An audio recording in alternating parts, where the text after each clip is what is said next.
Salam budi luhur. Adik-adik mahasiswa, kita ketemu lagi di pertemuan yang kedua pendidikan Pancasila. Semoga hari ini adik-adik mahasiswa semua dalam kondisi sehat walafiat.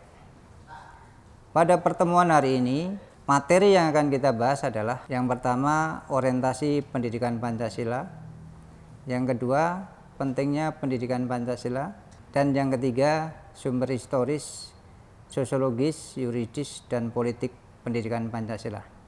Materi yang pertama mengenai orientasi pendidikan Pancasila. Dalam perjalanan sejarah bangsa Indonesia, sesungguhnya nilai-nilai Pancasila sebagai pandangan hidup bangsa sudah terwujud dalam kehidupan bermasyarakat sejak sebelum Pancasila sebagai dasar negara dirumuskan dalam satu sistem nilai. Sejak zaman dahulu, wilayah-wilayah di Nusantara ini mempunyai beberapa nilai yang dipegang teguh oleh masyarakatnya sebagai contoh, yaitu percaya kepada Tuhan dan toleransi, kedua gotong royong, ketiga musyawarah, dan keempat solidaritas atau kesetiakawanan sosial. Pengamalan nilai-nilai tersebut berkembang di lingkungan masyarakat sesuai dengan kemajuan masyarakat. Prinsip-prinsip nilai-nilai tersebut sampai sekarang masih diterapkan, tentunya dengan kemasan yang berbeda, tetapi pada dasarnya esensinya tidak berubah. Contohnya nilai-nilai gotong royong dan solidaritas. Untuk masa modern sekarang ini, yang masyarakatnya sudah mengalami perubahan menyesuaikan kemajuan zaman, secara konkret gotong royong dilakukan dalam bentuk pembayaran pajak yang dilakukan untuk semua warga negara atau wajib pajak dengan menyesuaikan kemampuannya masing-masing. Alasannya jelas bahwa gotong royong didasarkan atas semangat kebersamaan yang terwujud dalam semboyan filosofi hidup bangsa Indonesia, berat sama dipikul, ringan sama dijinjing. Konsekuensinya, pihak yang mampu harus mendukung pihak yang kurang mampu dengan menempatkan posisi pemerintah sebagai mediator untuk menjembatani kesenjangan. Pajak menjadi solusi untuk kesenjangan tersebut. Dalam konteks kekinian, misalnya dalam bidang tata kelola pemerintahan, nilai-nilai Pancasila sudah sepenuhnya dilaksanakan oleh aparatur pemerintah. Hal ini untuk dapat mengkategorikan bahwa perilaku aparatur tersebut telah mensyukuri kemerdekaan negara Republik Indonesia. Tetapi kalau terjadi sebaliknya, maka aparatur pemerintah tersebut tidak mensyukuri kemerdekaan yang pada akhirnya dapat mengancam keberlangsungan negara. Harus kita akui pada saat ini masih banyak muncul permasalahan yang mendera bangsa Indonesia yang menggerusnya nilai-nilai Pancasila dalam kehidupan bermasyarakat, berbangsa, dan bernegara. Permasalahan di negeri tercinta ini yang dapat mengganggu eksistensi bangsa Indonesia adalah yang pertama, masalah korupsi. Saat ini penanggulangan korupsi masih menjadi PR yang besar bagi bangsa Indonesia dengan adanya isu pelemahan KPK. Pelaku korupsi yang mendapat potongan hukuman menjadikan penegakan hukum para koruptor menjadi lemah. Yang kedua, masalah disintegrasi bangsa. Contoh aktual akhir-akhir ini mengenai masalah Papua terkait organisasi Papua Merdeka atau OPM, sehingga ancaman disintegrasi bangsa Indonesia tentunya perlu mendapatkan perhatian yang serius dari pemerintah. Yang ketiga, masalah dekandensi moral. Masalah krisis moral sekarang ini harus menjadi perhatian serius terutama bagi generasi milenial yang bisa kita rasakan bersama, misalnya adanya lunturnya nilai-nilai agama, menurunnya sikap sopan santun, gaya hidup hedonisme ala barat, dan masih banyak lagi. Yang selanjutnya masalah narkoba. Ada peningkatan penggunaan narkoba khususnya pada kalangan remaja. Jelas ini akan mengakibatkan rusaknya generasi muda. Karena kalangan remaja yang terpapar narkotika lebih rentan sebagai pengguna jangka panjang, sebab mereka memiliki waktu yang cukup panjang dalam mengkonsumsi narkoba. Selanjutnya masalah terorisme. Aksi teror masih sering terjadi di negeri kita, seperti kejadian akhir-akhir ini seperti penembakan di Mabes Polri, ledakan bom di Katedral Makassar. Ini menunjukkan gerakan terorisme di Indonesia masih menjadi ancaman bagi kedaulatan bangsa.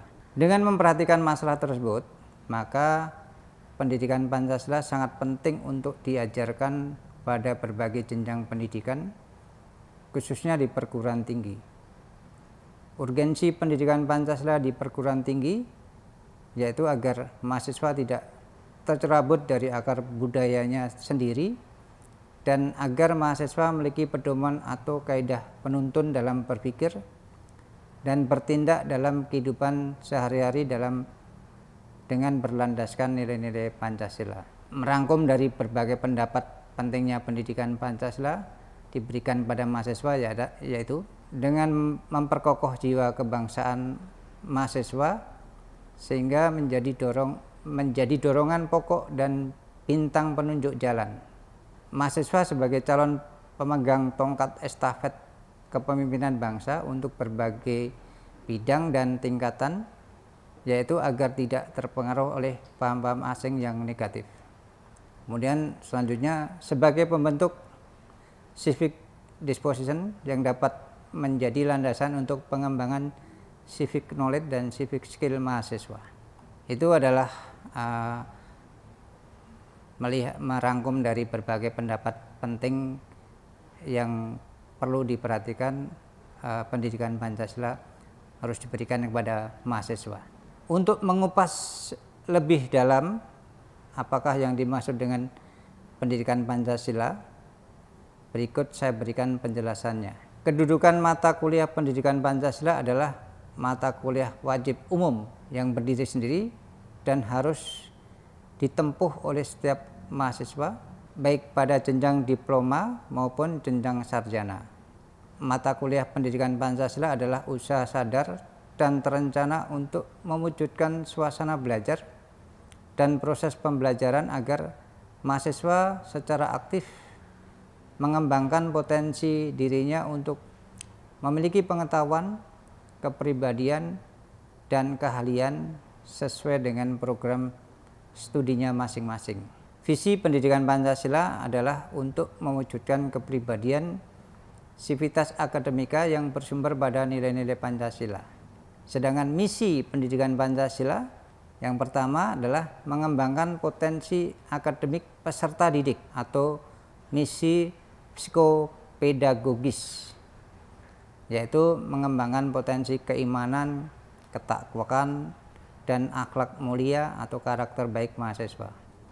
Yang kedua, menyiapkan peserta didik untuk hidup dan berkehidupan dalam masyarakat, bangsa, dan negara, atau misi psikososial, yaitu menyiapkan mahasiswa untuk berkehidupan agamis dan kebangsaan, baik sebagai pribadi, anggota keluarga, anggota masyarakat, dan sebagai warga negara yang baik. Yang ketiga, membangun budaya berpancasila sebagai salah satu determinan kehidupan atau misi sosial kultural. Yang keempat, mengkaji dan mengembangkan pendidikan Pancasila sebagai sistem pengetahuan terintegrasi atau disiplin ilmu sintetik. Kemudian yang kedua, berkaitan dengan pentingnya pendidikan Pancasila. Pada saat ini banyak pihak yang menganggap bahwa pendidikan Pancasila kurang begitu penting karena tidak terkait langsung dengan program studi yang diambilnya. Namun apabila berpikir jernih dan jujur terhadap diri sendiri, pendidikan Pancasila sangat diperlukan untuk membentuk karakter manusia yang profesional dan bermoral. Hal tersebut dikarenakan perubahan dan infiltrasi budaya asing yang bertubi-tubi mendatangi masyarakat Indonesia bukan hanya terjadi dalam masalah pengetahuan dan teknologi, melainkan juga berbagai aliran dalam berbagai kehidupan bangsa. Oleh karena itu, pendidikan Pancasila diselenggarakan agar masyarakat tidak tercerabut dalam akar budaya yang menjadi identitas suatu bangsa dan sekaligus menjadi pembeda antara satu bangsa dengan bangsa lainnya. Selain itu, dekadensi moral yang terus melanda bangsa Indonesia yang ditandai dengan mulai mengendornya ketaatan masyarakat terhadap norma-norma sosial yang hidup di masyarakat menunjukkan pentingnya penanaman nilai-nilai ideologi melalui pendidikan Pancasila. Dalam kehidupan politik, para elit politik, eksekutif, dan legislatif mulai meninggalkan dan mengabaikan budaya politik yang santun, kurang menghormati fatsun politik, dan kering dari jiwa kenegarawan. Bahkan banyak politikus yang terjerat masalah korupsi yang sangat merugikan keuangan negara. Selain itu, penyalahgunaan narkoba yang melibatkan generasi dari berbagai lapisan menggerus nilai-nilai moral anak bangsa. Hal tersebut menunjukkan betapa pentingnya pendidikan Pancasila diselenggarakan di perguruan tinggi untuk menanamkan nilai-nilai moral Pancasila kepada generasi penerus cita-cita bangsa. Dengan demikian, pendidikan Pancasila diharapkan dapat memperkokoh modalitas akademik mahasiswa dalam berperan serta membangun pemahaman masyarakat antara lain yang pertama, kesadaran gaya hidup sederhana dan cinta produk dalam negeri. Yang kedua, kesadaran pentingnya kelangsungan hidup generasi mendatang. Yang ketiga, kesadaran pentingnya semangat kesatuan persatuan atau solidaritas nasional. Keempat, kesadaran pentingnya norma-norma dalam pergaulan. Kelima, kesadaran pentingnya kesehatan mental bangsa. Keenam, kesadaran tentang pentingnya penegakan hukum. 7, menanamkan pentingnya kesadaran terhadap ideologi Pancasila. Penanaman dan penguatan kesadaran nasional tentang hal-hal tersebut sangat penting karena apabila kesadaran tersebut tidak segera dikembalikan, disosialisasikan, diinternalisasikan, dan diperkuat implementasinya, maka masalah yang lebih besar akan segera melanda bangsa ini, yaitu musnahnya suatu bangsa. Dalam rangka menanggulangi keadaan tersebut, pemerintah telah mengupayakan agar pendidikan Pancasila ini tetap diselenggarakan di perguruan tinggi. Meskipun pada tataran implementasinya mengalami pasang surut pemberlakuannya, tetapi sejatinya pendidikan Pancasila harus tetap dilaksanakan dalam rangka membentengi moralitas bangsa Indonesia.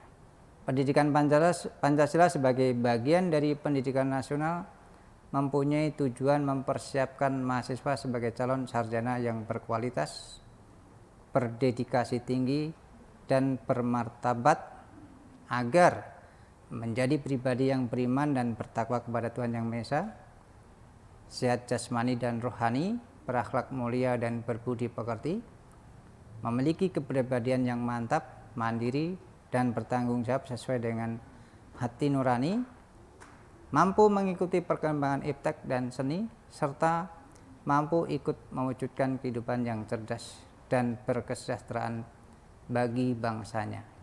Ketiga, sumber historis, sosiologis, yuridis, dan politik pendidikan Pancasila. Yang pertama, mengenai sumber historis pendidikan Pancasila.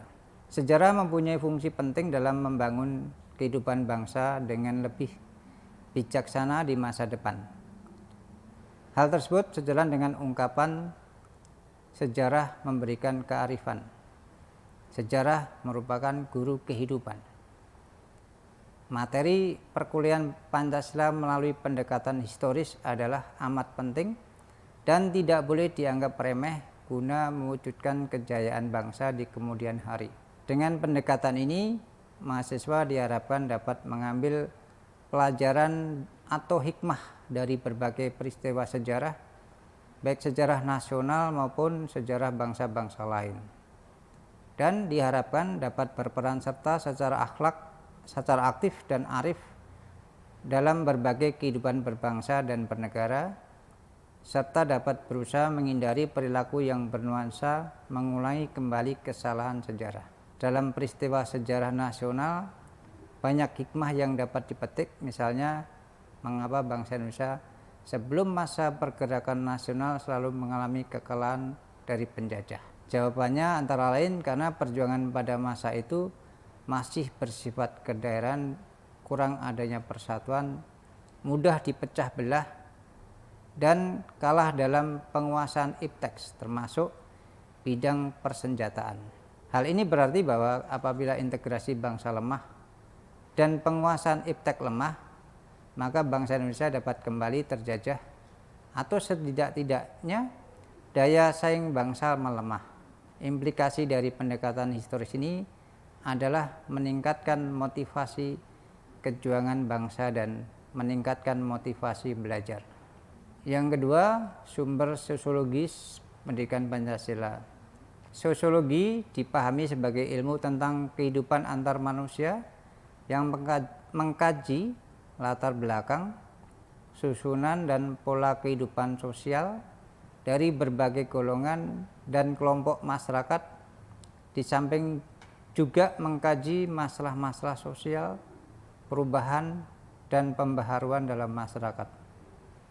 Melalui pendekatan sosiologis ini diharapkan dapat mengkaji struktur sosial, proses sosial, termasuk perubahan-perubahan sosial, dan masalah-masalah sosial yang patut disikapi secara arif dengan menggunakan standar nilai-nilai yang mengacu kepada nilai-nilai Pancasila. Berbeda dengan bangsa lain, pandangan hidup bangsa Indonesia dalam bermasyarakat, berbangsa dan bernegara berdasarkan asas kultural yang dimiliki dan melekat pada bangsa itu sendiri. Nilai-nilai kenegaraan dan kemasyarakatan yang terkandung dalam sila-sila Pancasila bukan hanya hasil konseptual seseorang saja, melainkan juga hasil karya besar bangsa Indonesia sendiri yang diangkat dari nilai-nilai kultural yang dimiliki oleh bangsa Indonesia sendiri melalui proses refleksi filosofis para pendiri negara. Bung Karno menegaskan bahwa nilai-nilai Pancasila digali dari bumi pertiwi Indonesia. Dengan kata lain, nilai-nilai Pancasila berasal dari kehidupan sosiologis masyarakat Indonesia. Pernyataan ini tidak diragukan lagi karena dikemukakan oleh Bung Karno sebagai penggali Pancasila, meskipun beliau dengan rendah hati membantah apabila disebut sebagai pencipta Pancasila. Sumber yuridis pendidikan Pancasila. Negara Republik Indonesia adalah negara hukum, dan salah satunya ciri atau istilah yang bernuansa bersinonim yaitu pemerintah berdasarkan hukum. Pancasila sebagai dasar negara merupakan landasan dan sumber hukum membentuk dan menyelenggarakan negara hukum tersebut. Hal tersebut berarti pendekatan yuridis merupakan salah satu pendekatan utama dalam pengembangan materi mata kuliah pendidikan Pancasila. Urgensi pendekatan yuridis ini adalah dalam rangka penegakan undang-undang yang merupakan salah satu kewajiban negara yang penting. Penegakan hukum ini hanya akan efektif apabila didukung oleh kesadaran hukum warga negara, terutama dari kalangan intelektualnya. Dengan demikian, pada gilirannya melalui pendekatan yuridis tersebut, mahasiswa dapat berperan serta dalam mewujudkan negara hukum formal sekaligus negara hukum material sehingga dapat diwujudkan keteraturan sosial dan sekaligus terbangun suatu kondisi bagi terwujudnya peningkatan kesejahteraan rakyat sebagaimana yang dicita-citakan oleh para pendiri bangsa. Kesadaran hukum membutuhkan sosialisasi yang seimbang di seluruh kalangan masyarakat sehingga setiap warga negara mengetahui hak dan kewajibannya. Selama ini sebagian masyarakat masih lebih banyak menuntut haknya namun melalaikan kewajibannya. Keseimbangan antara hak dan kewajiban akan melahirkan kehidupan yang harmonis sebagai bentuk tujuan negara mencapai masyarakat adil dan makmur. Yang keempat, sumber politik pendidikan Pancasila. Pendidikan Pancasila adalah berasal dari fenomena kehidupan politik bangsa Indonesia yang bertujuan agar mampu mendiagnosa dan mampu memformulasikan saran-saran tentang upaya atau usaha mewujudkan kehidupan politik yang ideal sesuai dengan nilai-nilai Pancasila. Pancasila dalam tataran tertentu merupakan ideologi politik, yaitu mengandung nilai-nilai yang menjadi kaidah penuntun dalam mewujudkan tata tertib sosial politik yang ideal. Melalui pendekatan politik ini diharapkan mampu menafsirkan fenomena politik dalam rangka menemukan pedoman yang bersifat moral yang sesuai dengan nilai-nilai Pancasila untuk mewujudkan kehidupan politik yang sehat yang pada gilirannya akan mampu memberikan kontribusi konstruktif dalam menciptakan struktur politik yang stabil dan dinamis. Secara spesifik, fokus kajian melalui pendekatan politik tersebut yaitu menemukan nilai-nilai ideal yang menjadi kaidah penuntun atau pedoman dalam mengkaji konsep-konsep pokok dalam politik yang meliputi negara, kekuasaan, pengambilan keputusan, kebijakan, dan pembagian sumber daya negara, baik di pusat maupun di daerah. Melalui kajian tersebut diharapkan lebih termotivasi berpartisipasi memberikan masukan konstruktif baik kepada infrastruktur politik maupun suprastruktur politik. Demikian adik-adik mahasiswa penyampaian materi yang kedua kali ini. Mudah-mudahan materi yang telah disampaikan dapat dimengerti dan dipahami. Terima kasih atas perhatiannya. Sampai ketemu di pertemuan selanjutnya. Salam budi luhur.